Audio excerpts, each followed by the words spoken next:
In Pokerogue, the main storyline is that we're stuck in an infinite time loop forever facing Eternatus. But if there's one Pokemon that would be able to retain the order of the timeline, it'd be none other than the Order Pokemon himself, Zygarde. So in today's video, we're going to be seeing if Zygarde is strong enough to 1v200 every single wave of Pokerogue and restore the timeline's balance. Of course, we kicked off our journey against Ivy, and she led with her Snivy. I led with Zygarde, of course, as it's my only Pokemon, and a couple of Dragon Breaths was all that it took to take down Snivy before Flexion came out and I power constructed, annihilating it with a couple of Dragon Breaths, moving us on to the next wave, where we would actually encounter the local supplement dealer, and we decided to get a couple of supplements for our Zygarde before we went up against Sharon on wave 20 for our first gym fight. Mencino stood no chance as it got hit with the Scorching Sands, and Lillipup met the exact same fate.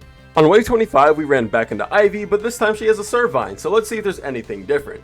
This battle though, I decided to go for a couple of Take Hearts, which boosts both my special attack and special defense, allowing me to one-shot the Servine with a single Dragon Breath before she sends in her Fletchender that meets the exact same fate. This time though, Ivy actually has a Nidorino, but a single Scorching Sands took it out. After defeating Ivy, I was granted a reward, which was playing this game against his Wobbuffet, where basically I just had to get his health as low as possible in order to get a free item. I managed to land a couple of Scorching Sands, which did burn it, which just got it barely into the red, which allowed me to get a tier 3 item, which actually just ended up being a Wide Lens. After this, I got jumped by a pack of Delibirds, and then I found this random punk in the middle of a power plant that I annihilated, and I got the Grip Claw. Now it was time to go against a Volkner, and he led off with his Rotom Frost. Now obviously this was a serious threat, as a single Blizzard would end my run here, but he actually missed all 3 of his Blizzards, allowing me to take it out with just a few Dragon Breaths. After this, Lantern came in and I hit it with the Scorching Sands, which did super effective damage, and you might be surprised to see that, as most people might assume water resists ground, but that's just not the case. Electabuzz comes in next and gets hit with a couple of more Scorching Sands, but unfortunately it did drop my accuracy, so this took a little bit longer than it should have. After Electabuzz went down, it was just one Pokemon left, which ended up being a Luxray. Intimidate didn't matter, as I don't have any physical attacking moves, and I changed my form into 100%, which allowed me to two-shot the Luxray just using a couple of Scorching Sands, defeating Volkner once and for all. Instead of narrating this Ivy fight, I'm going to tell you how Zygarde works. When in its 50% form, which is its snake form, it has the ability Power Construct, which allows it to turn into the Megazord complete form once it hits 50% HP. Once it turns into this form, it gains 108 base stat total, most of that going into HP, but it does actually gain 10 special attack while losing 10 speed.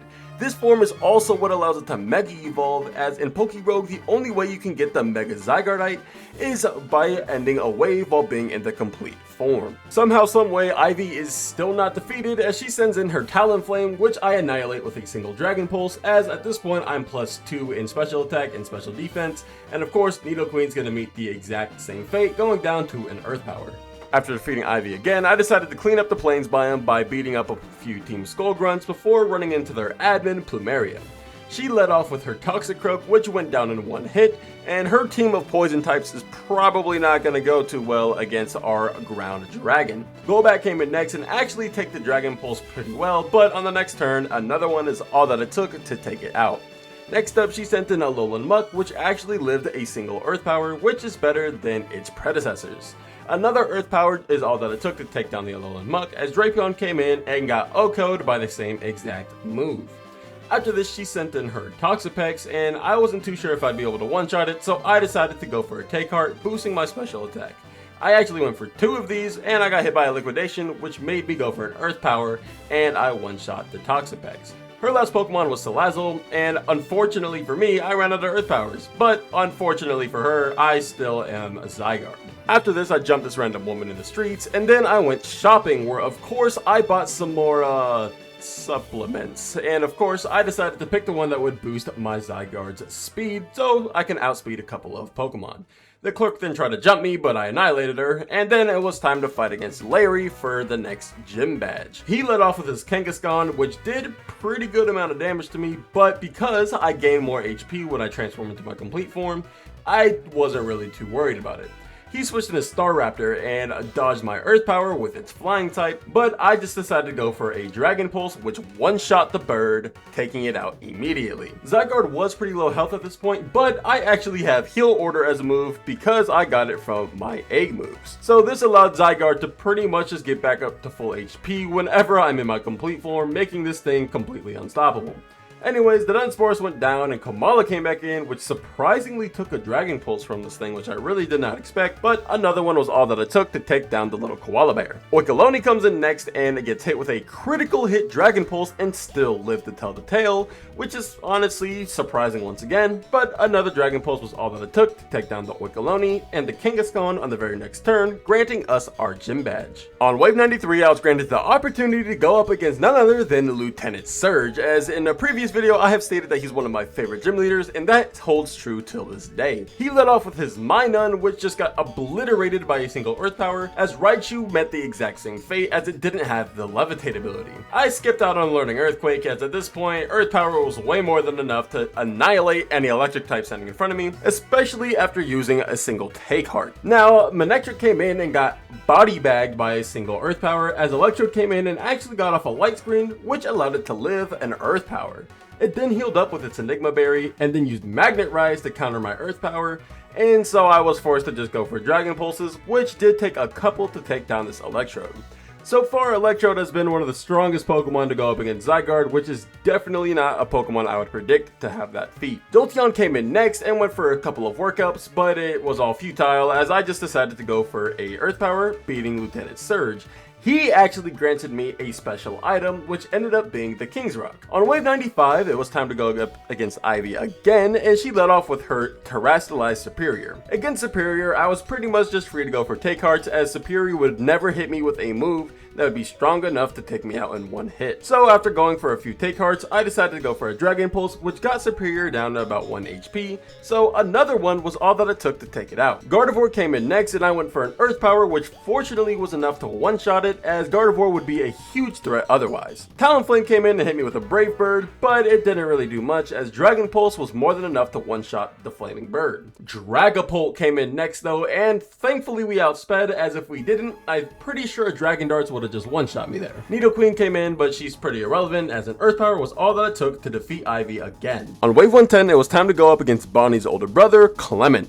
He led off with his Galvantula, which I decided to take the time to go with some Take Hearts against, boosting my special attack and special defense.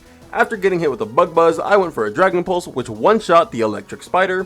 Then he switched into Rotom, which met the exact same fate. After this, Clement decided to send in Bonnie's little pet, and a single Earth Power is all that it took to take out the Dedenne. Helios came in next and Terastallized into a pure Electric type, but it was irrelevant as a critical hit Earth Power took it out in just one turn.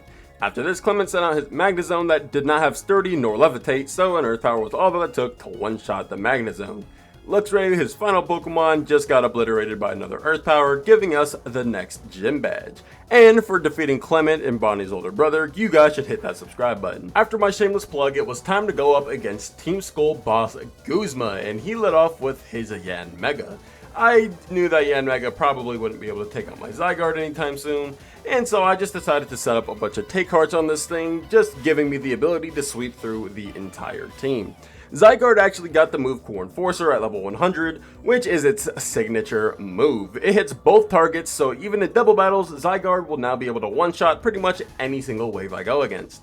Galizapod came in next and went down in just a couple of turns after getting hit with some Core Enforcers, and Araquanid actually lives a Core Enforcer before going down on the very next turn. Guzma then sent out his shiny Heracross, which I just had to take a moment to appreciate, and I decided to go for a Take Heart to let Heracross actually get a hit in, which actually almost killed me. And after this, I Power Constructed and obliterated it with Core Enforcer, and it was a critical hit. Kleavor came in next, but of course stood absolutely no chance as a single Earth Power took it down, as Vikavolt also went down to one hit, but this time it was to a Core Enforcer. Defeating Guzma was the single most important battle of this entire run, as I got the Mega Bracelet, and from my rewards I got the Zygarde, allowing me to Mega Evolve Zygarde on the same wave that I got the Mega Bracelet.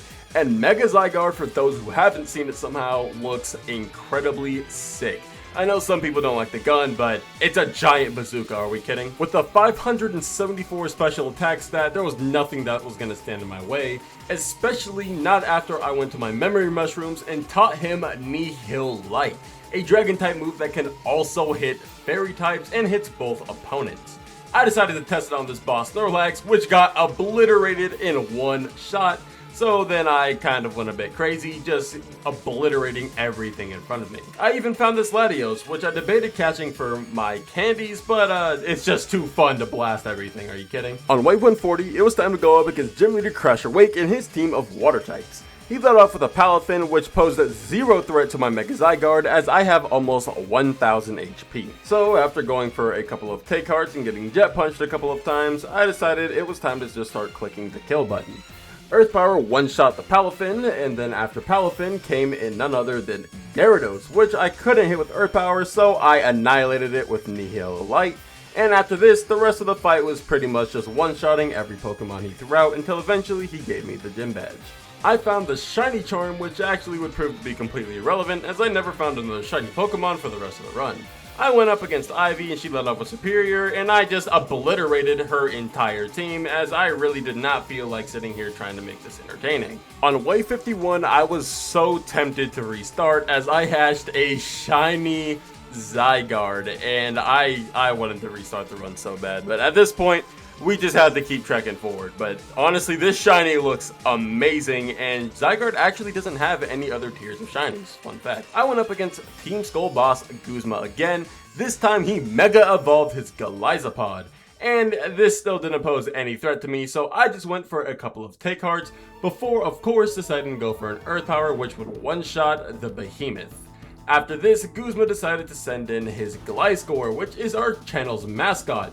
Unfortunately, it had stood no chance against Nihil Light, as Buzzwole came in and met the exact same fate. Araquanid had very little chance of beating Zygarde, but it actually did manage to live an attack, which is something that not a lot of Pokemon can say that they've done, as a second Earth Power was all that it took to take down the giant spider.